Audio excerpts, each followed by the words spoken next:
CBS News Chicago is your convention headquarters ahead of the Democratic National Convention here in Chicago next month and the Republican National Convention in Milwaukee, which starts tomorrow. Let's head to Milwaukee now, where our Joe Donlon joins us live. Joe, security is a top concern, especially after this assassination attempt. No doubt, Erica. Good to see you. As you mentioned just a short time ago, Donald Trump is now in Milwaukee. He arrived earlier this evening. Want to set the scene for you. We are inside Fiserv Forum, where he will accept the party's nomination on Thursday. Now, as for the perimeter, after you get through security, everyone has to wear at least 2 credentials, and law enforcement and others are pretty much asking to see them at every turn to make sure everyone inside belongs here. Just a few hours ago, Donald Trump walked down the stairs of his plane at the Milwaukee airport with the same fist pump we saw after the assassination attempt. Trump's motorcade then headed downtown, heavily protected by police. Everywhere you look in Milwaukee, police. Some on foot, some on bike, and from all over the country, including Chicago police. We found these officers posted up at a downtown intersection outside Fiserv Forum. There's no shortage of law enforcement here to keep everyone safe, with the Secret Service ultimately in charge. We are confident in these security plans that are in place for this event, and we're ready to go. It's been an 18-month process. The host committee late this afternoon made this bold promise. We are going to be the safest place in the U.S. this week. We've got great support.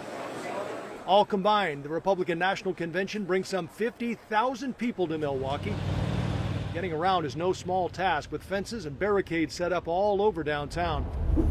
Vehicles close to Fiserv Forum will be inspected, and anyone headed within the secured perimeter is subject to thorough airport-style checks.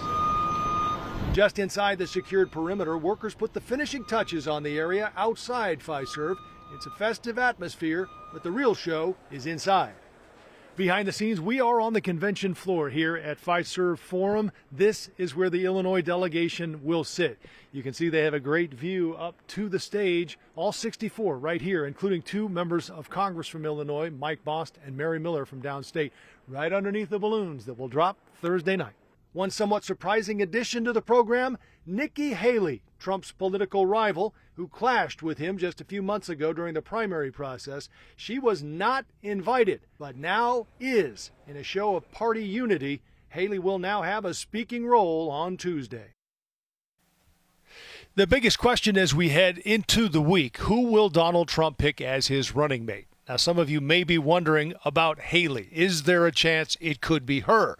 Well, my sources said today, do not conflate Haley's addition to the speaker lineup with anything beyond that. But as we've seen in this election cycle, who knows what could happen. But we could find out that VP pick, Erica, as early as tomorrow. All right. And Joe, are there any changes to the way security is being handled for the event or changes to the program in light of yesterday's shooting, apart from Haley, of course, now being there?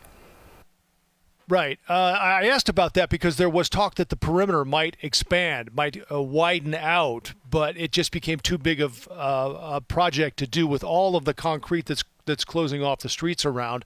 And so in the end, the perimeter was not changed. The security plan did not change. It's already at its highest designation. And I have been told that some of these primetime speeches we're about to hear this week have been reworked, though, as a result of what happened in Pennsylvania yesterday, and that includes Donald Trump's speech Thursday night. So expect a lot of focus on that. And there's a lot of talk around here, too, Erica, that we may see the former president tomorrow night here if, in fact, the vice presidential candidate is announced, not to speak, but at least to make an appearance, and then we know we'll see him Thursday night for sure. And be sure to join us as we continue our coverage here from Milwaukee. My colleagues Dana Kozlov, Chris Ty, Sabrina Franza, we're all here for you live every day, all week long. So we will see you soon, Erica. For now, I'll send it back to you in Chicago. All right. Thank you to Joe and that entire team that we have out there.